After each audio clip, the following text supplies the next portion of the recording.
Now we're ready for staining. This is exciting as it transforms the wood from raw form to its final colors and brings out the beauty of the wood and shows the grain really well. Personally, I do like the look of unfinished sapele, but that's not the look that we're after. Not to mention that we've already stained our dining room table according to the traditional green and green staining. So we do want our chairs to match the table.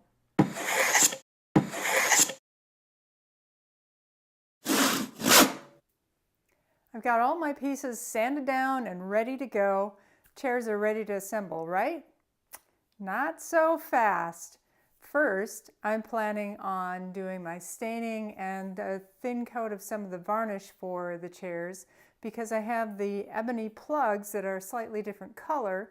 I've also got housed mortises, and I want to make sure that any stain that gets on the wood is going to carry through. I don't want dark pooling where my joints come together. So I'm planning to do the staining and some of the varnishing before doing the assembly for the chair to ensure that the glue up is going to go okay rather than just leaving all of the edges of the wood exposed. What I plan to use is masking tape or painter's tape over all of my tenons so that they don't get caught up with some varnish or stain that's going to keep that glue from sticking the way it needs to. So we made our table for our project about 2 years ago, and in the process, when it came time to do the finishing work, we put together a sample board of all of the finishes. It's a sanded down piece that's sanded the same way that the table surface was, and then as I put on each coat, I would tape off each section. You can kind of see where the change happens from raw wood that gets the stain on it all the way up to the final surface coat of varnish on it.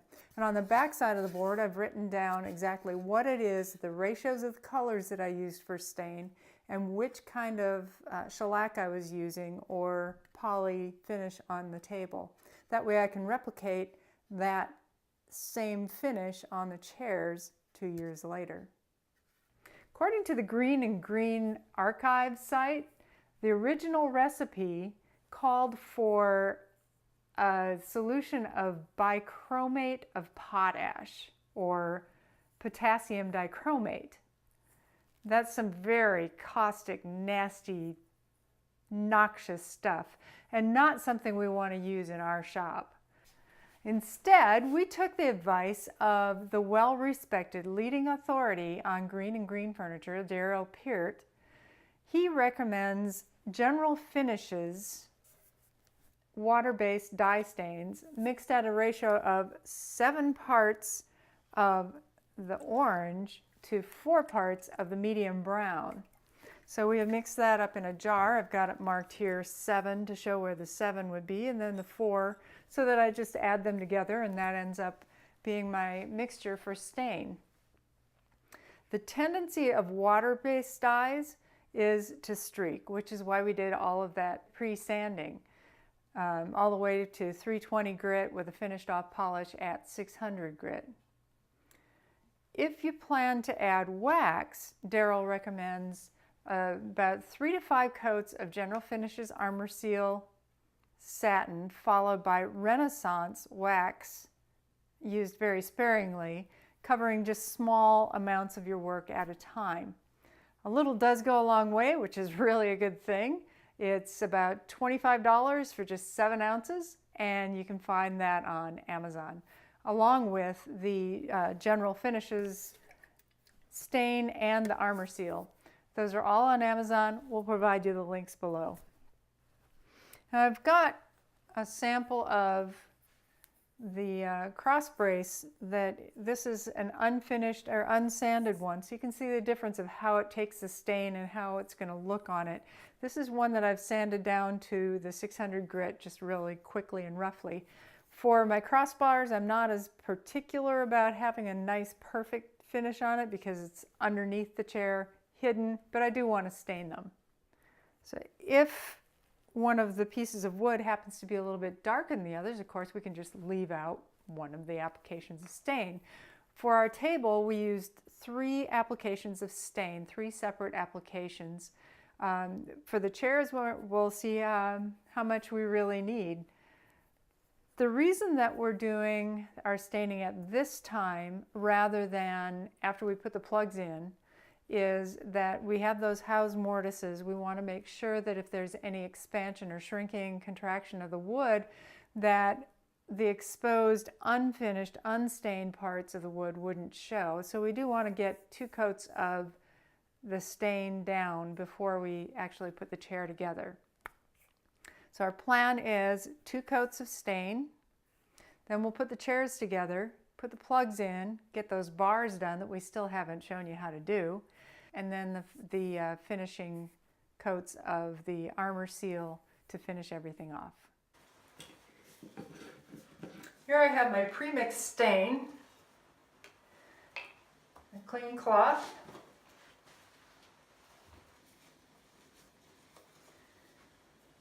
and I'm going to just take a little bit of that stain, and this is the unsanded piece.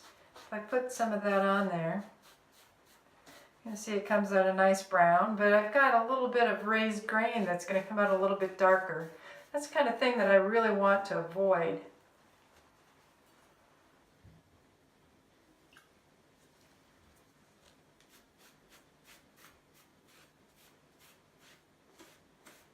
It is a pretty finish though.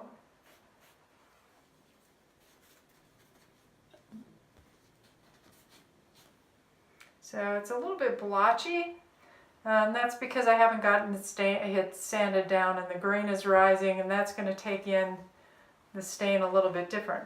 You'll notice the difference on this, which already has the grain raised and sanded off, how nicely that goes on.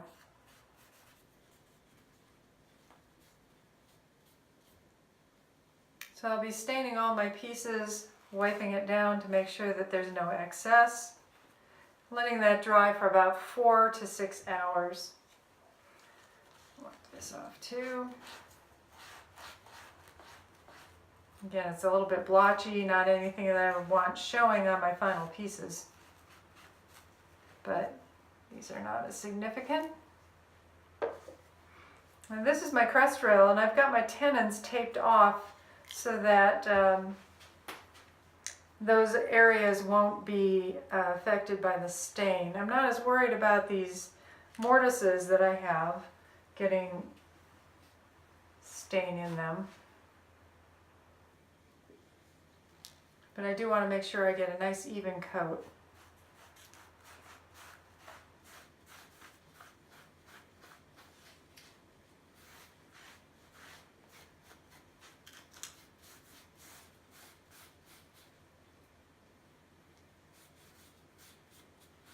Keeping a wet edge, kind of like when you paint.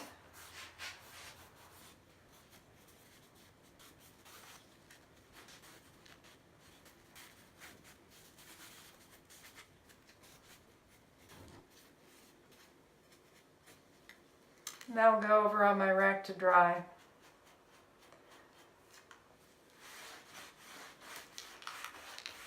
Rubbing off the excess, making sure there's no pooling, especially on the top of this crest rail.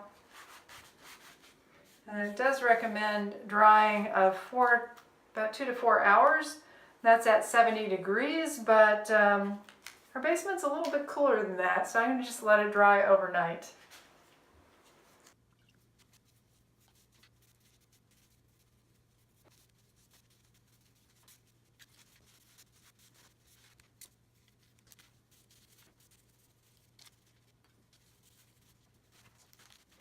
To get into these small crevices here, I'm going to use a thin cotton t-shirt rather than my cloth over there. I'm going to take a little bit, do those first.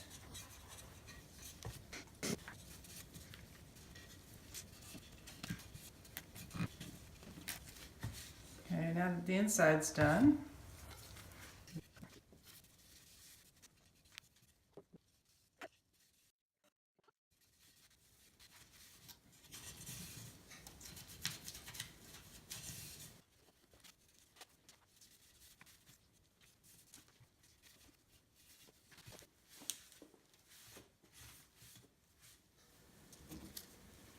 These pieces I'm not quite as concerned with. These are my blocks.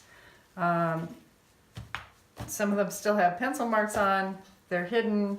They're completely underneath. Just staining them to make sure that they're the same color.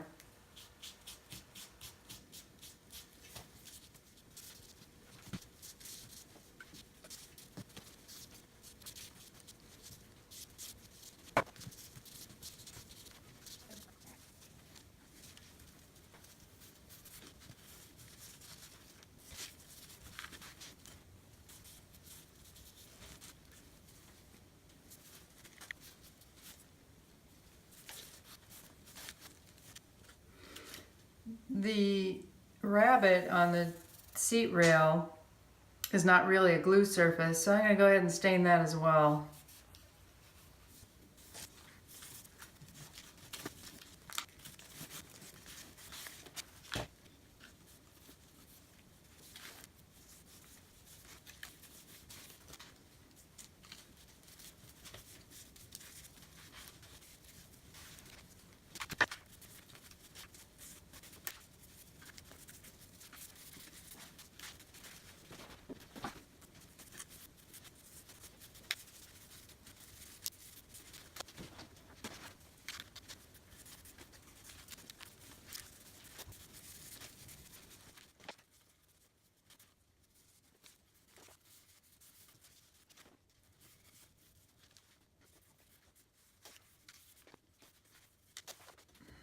I like to start on one of the insides so that if I have to set it down on the face, it won't ruin a showing face.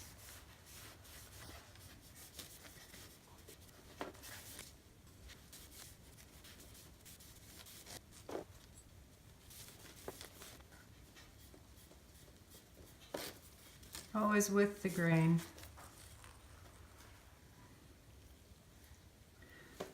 You can see if I didn't wipe this down, I'd have kind of a dark shadow up at the top from the overlap. The back legs pose a little bit different of a problem in that they don't want to lie flat, they're very long, difficult to hold on to without putting my fingerprints all over everything. So to start with, I'll do a little bit on the bottom. I'll do the end grain on the top and allow that to soak in so that I can blend it easily on each of the sides. And then so that I have a way to hold on to it, I'll be doing the two mortise sides first, as I can hold the piece then within the mortises rather than having to put my fingers on the stained parts of the wood.